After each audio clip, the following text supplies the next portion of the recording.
అందరికీ నమస్తే. Cabinet meeting జరిగింది, మీకు అందరికీ తెలుసు కదా. క్యాబినెట్ మీటింగ్ జరిగిందేమో 5 గంటలు, 25 అంశాలు అన్నారు. ప్రెస్ మీట్కి వచ్చిన మంత్రులేమో పొన్నం ప్రభాకర్ గారు, మిగతా వాళ్ళందరూ కూడా ఏదో ఎంతసేపటికి ఆ బీసీ దానిపైన ఒక్కటే సబ్జెక్ట్ చెప్పింది తప్ప మిగతా అంశాలు ఏం చెప్పలేదు.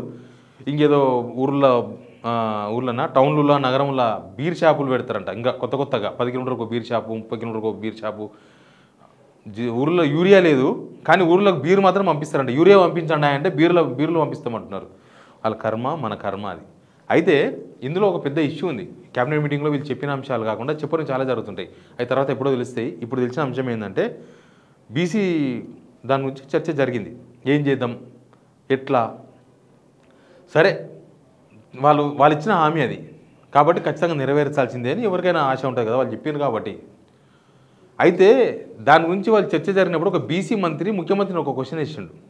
ఒక బీసీ మంత్రి, ఇప్పుడు వద్దు అవన్నీ, ఇప్పుడు పక్కన పెట్టేసి నువ్వు అవన్నీ పెట్టకు, ఇప్పుడు ఎవరిని పెడితే అవన్నీ బీసీలు మళ్ళీ మీదకి వస్తారు. ఇంకొకసారి మళ్ళీ అదే క్వశ్చన్ వేస్తే అసలు మాట్లాడలేదు. బీసీ మంత్రులంతా నొచ్చుకున్నారంటే ఏంది ఇది, ఎందుకు ఇట్లా ఈ విషయాలను పక్కన పెడుతున్నారు, ఏంది అని. బీసీ మినిస్టర్స్ వర్సెస్ ముఖ్యమంత్రి ఇష్యూ చెప్తే మీకు లోపల ఏం జరిగిందో. సబ్స్క్రైబ్ చేసుకున్న వాళ్ళు కింద ఉన్న ఒక సబ్స్క్రైబ్ బటన్ నొక్కితే చాలామందికి రీచ్ అవుతాం. ఒక సబ్స్క్రైబ్ చేయండి. ఇది Kamareddy BC declaration. Kamareddy BC declaration అందరు మర్చిపోయింటారు బహుశా. అదొక్కటే గుర్తుంది మనకు, బీసీలకు 42% రిజర్వేషన్ ఇవ్వాలని. కానీ బీసీ సంఘాల నేతలు బీసీ మంత్రులను అడుగుతున్నారు. లేక ఎన్నోసార్లు అడిగినరు. ఇప్పుడు బీసీ మంత్రులు ఏకంగా క్యాబినెట్ సమావేశంలో ఒక మంత్రి ఏకంగా ముఖ్యమంత్రిని అడిగినరు. బయట నుంచి ప్రెషర్ వస్తుంది, మనం దీంతో పాటు ఇవన్నీ ఉన్నాయి, ఇవన్నీ చెయ్యాలి అని. చెయ్యాలంటే దాని మీదే ఇప్పటిదాకా నేను చెప్పిన చర్చ. ఇవన్నీ ఇప్పుడు వద్దు, తర్వాత చూసుకుందాం, నువ్వు లేనిపోని పెట్టకు ఇప్పుడు ఆయన ఒకసారి రెండోసారి అసలు మాట్లాడితే ఇట్లా చూసి వదిలేసి అసలు రెస్పాండ్ కాకపోవడం. ఏంటి అంశాలు ఆయన మాట్లాడింది. ఆ బీసీ మంత్రి అడిగింది ఏంటంటే, సరే నిజంగానే మనం కూడా ఒకసేపు ఒప్పుకోవాలి, ఈ రిజర్వేషన్లు అనేది కామారెడ్డి డిక్లరేషన్లో ఒకటి పెట్టింది, అందరు చూడాలి కూడా, చాలా ఇంపార్టెంట్ ఇది. అప్పుడు ఇస్తామని చెప్పిండ్రు, 23 to 42% పెంచుతామన్నారు. అది ఏమవుతుంది, ఆ రిజర్వేషన్ విషయంలో మీకు తెలుసు అదంతా రాజ్యాంగము, సుప్రీంకోర్టు, అది వీళ్ళ చేతిలో కూడా లేదు. కాకపోతే ఇప్పుడు దాని నుంచి ఎట్లా బయటపడాలని ప్రయత్నాలు చేస్తున్నారు. బీజేపీ మీద వేద్దామా, బీఆర్ఎస్ మీద వేద్దామా, ఇక్కడ నుంచి మనం బయటపడాలి అనే ప్రయత్నం.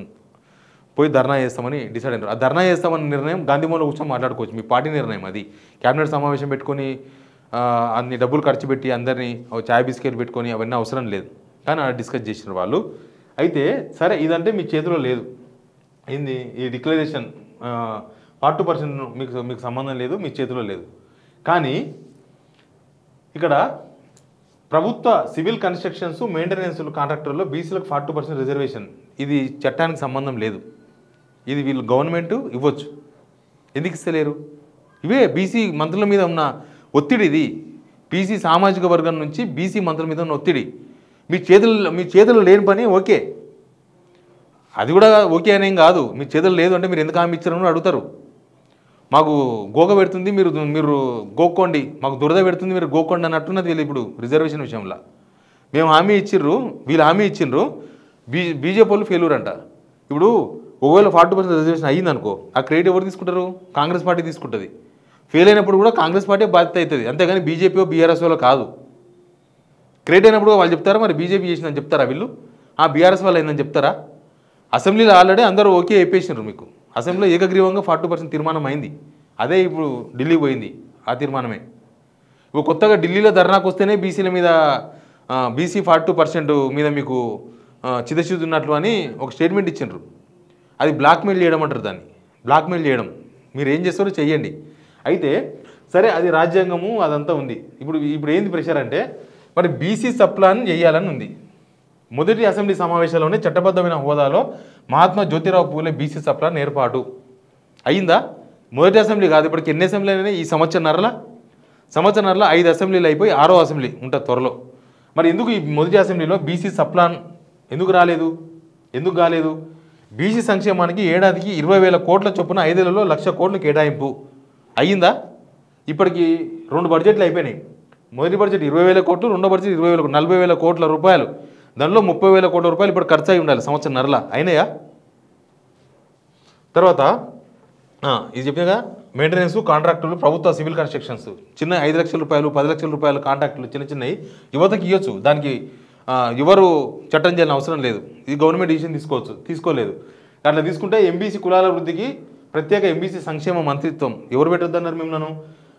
తర్వాత అన్ని బీసీ కులాల సమయాభివృద్ధి కార్పొరేషన్ల ఏర్పాట్లు, బీసీ యువత చిరు వ్యాపారం నిర్వహించేందుకు మరియు ఉన్నత విద్య కోసం 10 లక్షల వరకు పూచికత్తు లేని వడ్డీ లేని రుణాలు ఇచ్చిండ్రు. ఎవరికన్నా ఎవరు అడుగున్నారు ఇవ్వాలి. మరి బీసీ కులాల సమగ్రాభివృద్ధి కార్పొరేషన్ ఏర్పాటు చేశాంట బీసీ యువత చిరు వ్యాపారాలు నిర్వహించుకునేందుకు ఉన్నత విద్య కోసం 10 లక్షల వరకు పూచికత్తు లేని అంటే గ్యారంటీ లేని వడ్డీ లేని రుణాలంట. ఎవరికన్నా ఒక్క మనిషికన్నా 1 లక్ష రూపాయలు ఇచ్చిండ్రా? మరి ఇది మీ చేతిలో పని ఎందుకు ఇవ్వలేదు? అది మోసమే కదా. తర్వాత అన్ని జిల్లా కేంద్రాల్లో 50 కోట్లతో convention hall, press club, study circle, library, క్యాంటీన్లతో ఉన్న ప్రొఫెసర్ జయశంకర్ బీసీ ఐక్యత భవనాలు అవి ఏడునవో ఎవరికి తెలియదు. తర్వాత ప్రతి మండలంలో నవోదయ విద్యాలయాలు లేవు. 3 లక్షల కంటే తక్కువ వార్షిక ఆదాయం ఉన్న బీసీ కుటుంబాల యువతకు ర్యాంక్తో సంబంధం లేకుండా మొత్తం ఫీజు రియంబర్స్మెంట్ అవుతుందా? అసలు మొత్తమే అయితే లేదు, కొద్ది కూడా అయితే లేదు. ఫీజు రియంబర్స్మెంట్ మొత్తమే అవుతుంది. ఇంకా చేతి వృత్తుల కంట గంగపుత్రులకు చాలా ఇచ్చారు. ముదిరాజు తెలుగుల సామాజిక వర్గాలు బీసీడీ నుంచి బీసీఏలోకి మార్చడం ఎవరు మార్చొద్దన్నారు? గొల్ల కుర్మలకు అధికారంలోకి వచ్చిన 100 రోజుల్లోనే 2వ దశ గొర్రెల పంపిణీ అంట. 100 రోజుల్లో 2వ దశ గొర్రెల పంపిణీ. 100 రోజులు అయిపోయింది, 200 రోజులు అయిపోయింది, 300 రోజులు అయిపోయింది, 500 రోజులు కూడా అయిపోయింది. కానీ ఒక్క గొర్రె కూడా ఇవ్వలే. ఒక్క గొర్రె సింగిల్ గొర్రె కూడా ఇవ్వలే. వీళ్ళు 100 రోజుల్లో 2వ దశ గొర్రెల పంపిణీ బీసీ రెగ్యులేషన్లు పెట్టిండ్రు. తర్వాత ఈత చెట్ల పెంపకానికి ప్రతి గ్రామంలో 5 ఎకరాల భూమి కేటాయింపు గౌళ్లకు ఇచ్చిండ్రా? ఇవ్వలేదు. తర్వాత మున్నూరు కాపు తెలంగాణ మున్నూరు కాపు కార్పొరేషన్ ఏర్పాటు యువ పారిశ్రామికవేత్తలకు ప్రోత్సహించేందుకు సబ్సిడీ రుణాల పంపిణీ. కార్పొరేషన్ ఏర్పాటు కాలేదు, సబ్సిడీ రుణాలు ఇవ్వలేదు మున్నూరు కాపులకు. ఇది కదా కావాల్సింది. పద్మశాలి జగిత్యాల, నారాయణపేట, భువనగిరిలో మెగా పవర్ లూమ్ క్లస్టర్లు పద్మశాలకు పవర్ లూమ్స్ మరియు పరికరాలపై 90% సబ్సిడీ. ఎక్కడుంది అది?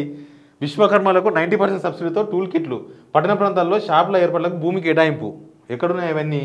రజక యువతకు పట్టణాల్లో ల్యాండ్ రూమ్మేట్స్ ఏర్పాటు చేసుకునేందుకు 10 లక్షలు. రాష్ట్ర వ్యాప్తంగా దోబిఘాట్ల ఆధునీకరణ కోసం ప్రతి జిల్లాకు 10 కోట్లు కేటాయింపు.